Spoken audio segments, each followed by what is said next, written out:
2011 world cup मेरे हिसाब से इंडियन क्रिकेट हिस्ट्री में कहीं ना कहीं 1983 को हम बहुत अहमियत देते हैं, क्योंकि उसकी वजह से बहुत से हमारे प्लेयर ने क्रिकेट को खेलने के लिए आगे बढ़े कि नहीं यार, हमें देश के लिए क्रिकेट खेलना चाहिए, भारत को कपिल पाजी की तरह फिर से आगे आकर वर्ल्ड कप जिताना होगा।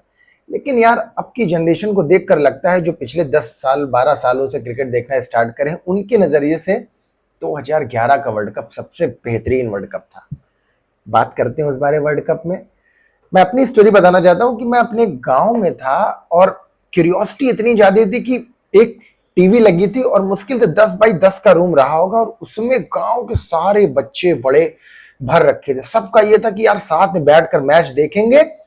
पहला बड़ा कप कोई मेरे गांव में शायद सब मिलकर देख रहे थे, क्योंकि क्रिकेट का क्रेज था, लेकिन मेरी वजह से शायद क्रिकेट का वहां क्रेज बहुत बढ़ गया और सब साथ बैठकर क्रिकेट देखना चाहते थे। शायद ही आप लोगों को, अगर आपने ढंग से वो वर्ल्ड कप देखा है तो वो कंट्रोवर्शियल वर्ल्ड कप भी कहीं ना कहीं था, अगर आपने ढंग से देखा है या ढंग से उसकी परख है तो।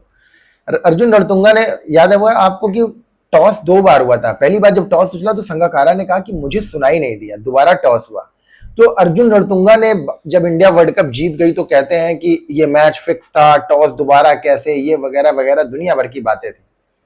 खैर ये सब छोड़ते हैं। टॉस हुआ और जब पहली बार संगकारा ने कहा मुझे सुनाई नहीं दिया, इस तरीके मेरे गांव के लोग कह रहे हैं यार ये क्या नाटक है, क्या कर रहा है यार, ये इस तरीके चीजें हो रही है, पहले से शुरू से कहा यार ये क्या हो रहा है।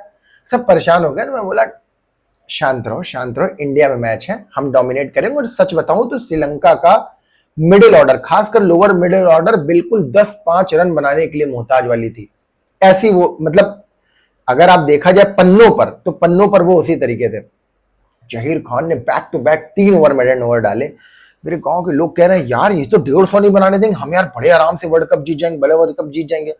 सच पूछे तो जहीर खान की काबिलियत पे मुझे कोई शक नहीं था, लेकिन लग रहा था यार कि भाई यार इतना तगड़ा सच में 150 आउट जाएंगे क्या। लेकिन कहीं अंदर अंदर जो इंट्यूशन होता है ना, वो कह रहा था नहीं यार श्रीलंका इतनी भी खराब नहीं है।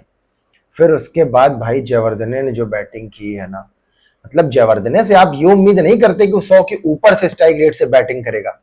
मेरे गांव वाले कह रहे हैं यार किशु ये क्या हो रहा है भाई, ये तुम तो कहते थे ये बड़ा स्लो खेलता है, 80-85 के का, ये तो 100 के ऊपर से खेल रहा है। फिर मेरे ख्याल से if I am not wrong 182 पर 5 विकेट हो गए थे श्रीलंका के। तो मुझे लगा 40 ओवर हो गए, तो मुझे लगा बस ये 230-240 तक रन बनने, क्योंकि कागजों पर श्रीलंका बहुत अच्छी टीम नहीं थी।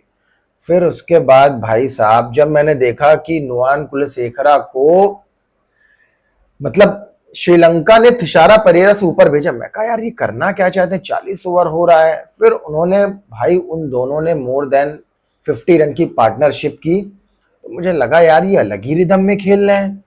मतलब जहां लोअर मिडिल ऑर्डर 5 रन बनाने को तरसता था, इस साला 50 के ऊपर पार्टनरशिप कर दिए।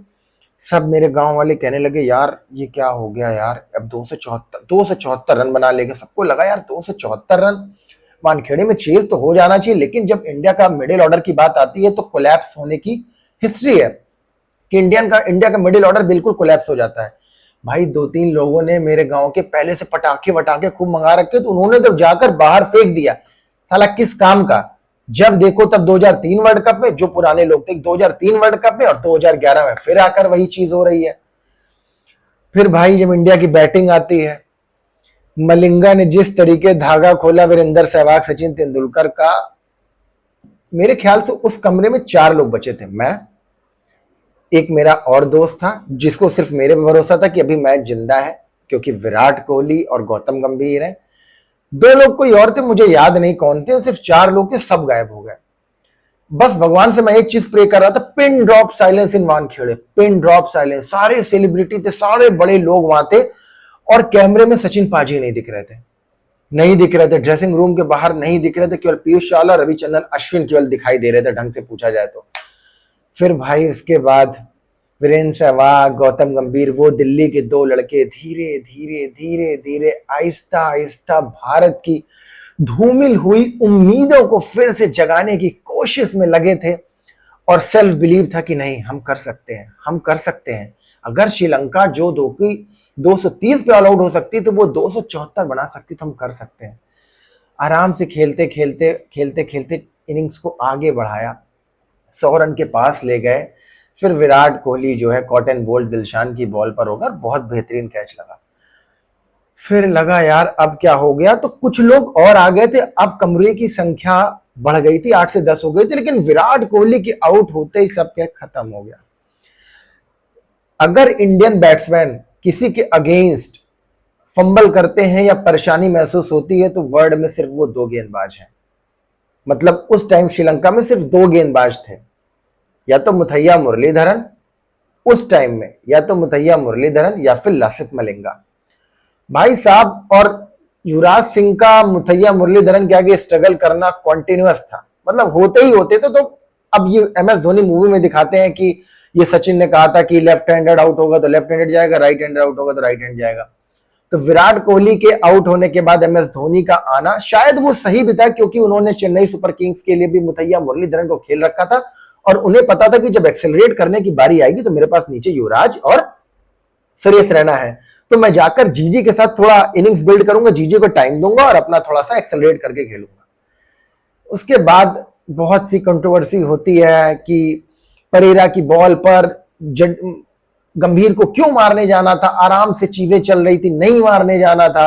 लेकिन वो जीजी का था ना कि रन को एक्सेलरेट करे, धोनी एक तरफ है।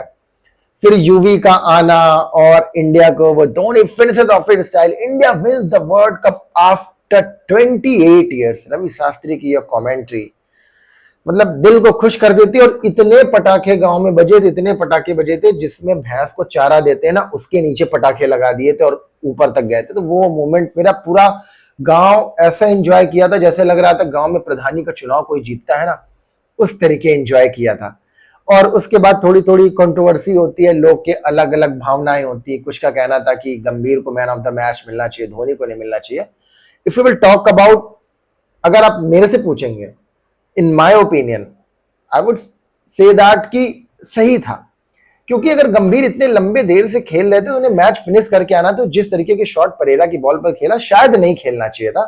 और उस बंदे धोनी ने वहां से गेम को मैनेज किया और अच्छी इनिंग बिल्ड की, थोड़ा सा जो युवराज सिंह के साथ था। तो मुझे लगा, क्योंकि इंडिया का कोलैप्स करने की हिस्ट्री है, हमेशा कोलैप्स कर जाती है, तो गंभीर को ये चीज समझना चाहिए था कि हमारा मिडिल ऑर्डर कभी भी कुछ हो सकता था। तो मुझे लगा वहां पर धोनी को एज मिला। बाकी ये तो अब उनका डिसीजन था, जो होना था हो गया। But in the end I just want to say that that was the most memorable moment of cricket in my life. 2003 world cup के बाद मेरी जिंदगी का सबसे बेहतरीन मोमेंट था। शायद लोग कहते हैं 2007 ने भारतीय क्रिकेट को बदल दिया, लेकिन मेरे ओपिनियन में भारतीय क्रिकेट को किसी ने सच से बदला, सही मायने में बदला, तो वो 2011 का वर्ल्ड कप था। आपकी क्या मेमोरी है 2011 वर्ल्ड कप को लेकर? Do let me know in the comment box and I will definitely share it.